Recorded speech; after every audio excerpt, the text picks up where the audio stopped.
Alors papa, dis-moi, qu'est-ce qui t'a amené à t'intéresser à l'épopée de Gilgamesh? Bon, comme je l'ai dit, c'est par mes origines hongroises, magyars. Je me suis intéressé à l'histoire hongroise et en m'y intéressant, j'ai découvert que leur histoire, soi-disant, remonte très loin dans l'Antiquité, au sujet de la langue, etc. Et en fouillant dans l'histoire antique, je connaissais un petit peu l'épopée de Gilgamesh, sauf que dans les détails, évidemment, je n'avais pas les textes originaux. Et là, tout par hasard, en fouillant un petit peu dans la section de l'Antiquité du musée du Louvre, je vois, je découvre un petit livret expliquant le texte original de l'épopée de Gilgamesh.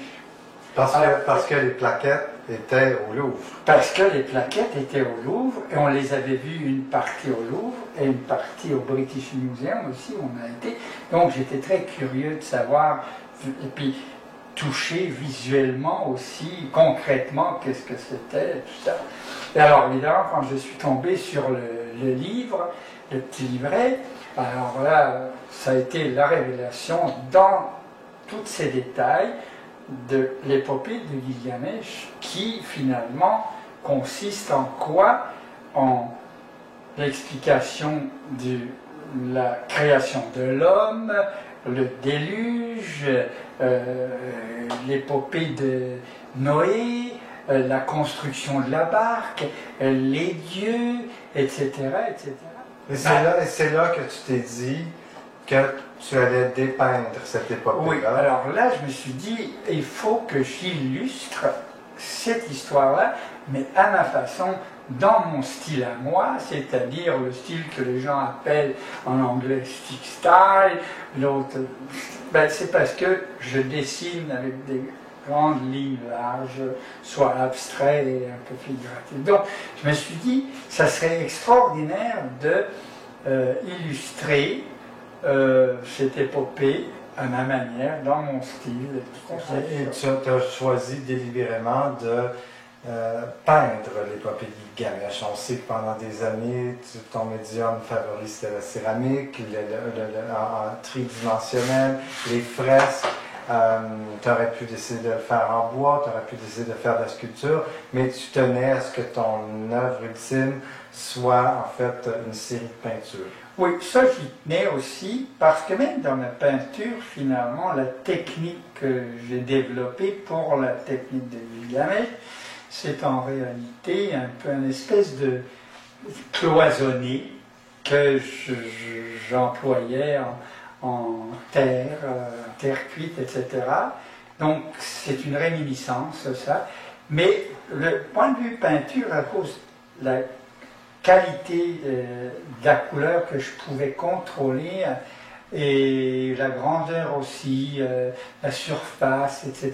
Il y avait plusieurs raisons techniques qui m'ont poussé à le faire en peinture. Mais je fais de la peinture depuis X temps. Donc, les tableaux ont été peints à ton atelier à Longueuil? Oui, tout a été fait chez moi, dans mon studio, et puis très enthousiasmé, c'était bizarre, je me suis retrouvé avec une énergie renouvelée pour créer ces œuvres-là.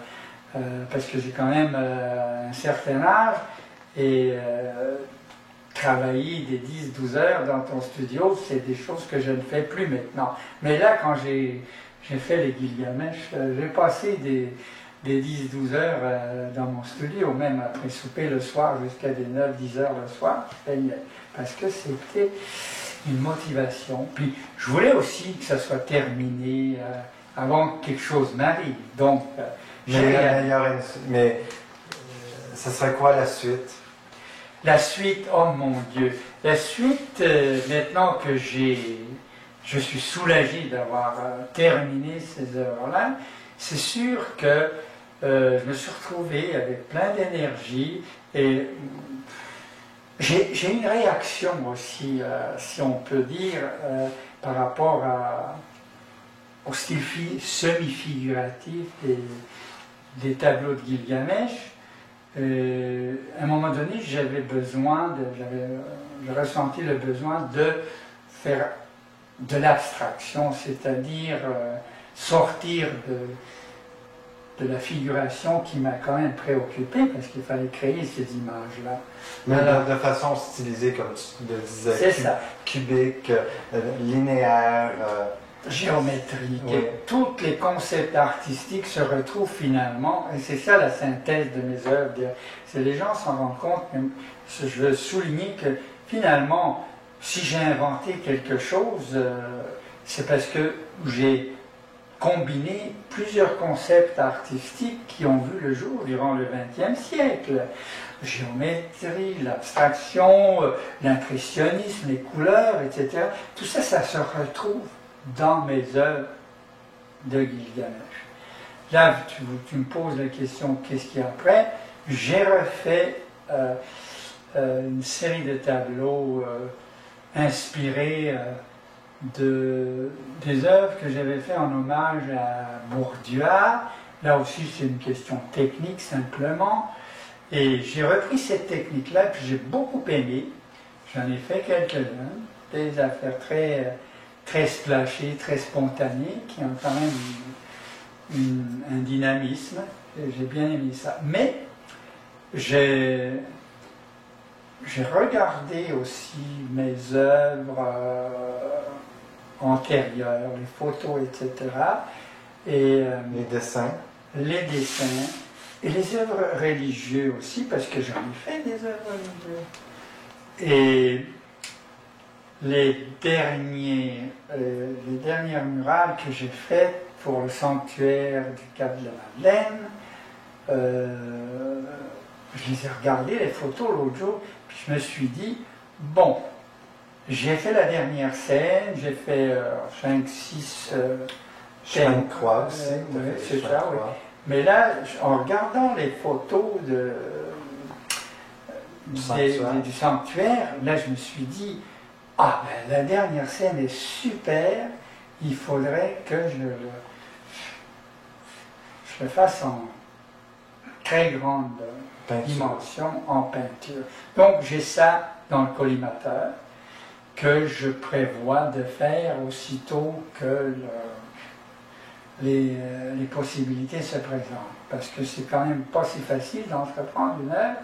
Il y a beaucoup de choses, il faut être en forme. Tu me disais que aussi tu désirais, avant d'aller plus loin dans ta création, organiser une grande exposition rétrospective dans laquelle tu montrerais un ensemble d'œuvres que tu as produites au cours des 40 dernières années et dont le point culminant serait les 12 Gilgamesh. Définitivement, c'est à ce stage-là que je suis arrivé et que je travaille là-dessus. J'aimerais beaucoup faire une rétrospective en présentant évidemment les 12 Gilgamesh et à côté de ça, mes dessins, mes peintures, mes céramiques, etc. On travaille là-dessus, je travaille là-dessus. Ça va probablement se concrétiser, définitivement. Donc, c'est, pour conclure, l'idée principale finalement de créer l'illustration de l'épopée de Gilgamesh était en somme d'amener le monde actuel, le public actuel, à regarder un petit peu sur le passé antérieur et découvrir que les hommes ont été aussi brillants il y a 2000, 3000, 4, 5000 ans. Et c'est très agréable. Le principe de l'universalité. C'est ça. Donc la raison révolutionnaire, entre guillemets, je dirais, était ça. Mon objectif est ça, d'amener le monde à regarder un petit peu ce que, dans l'Antiquité, lointain, les hommes pensaient, les hommes faisaient, les hommes vivaient. Et en créant illustrant l'épopée de Gilgamesh, je m'imagine que ça va aiguiser la curiosité. Alors, c'est en plein ça, finalement. Alors, j'imagine que les gens ont très hâte de les voir. Ben, moi, je l'espère grandement.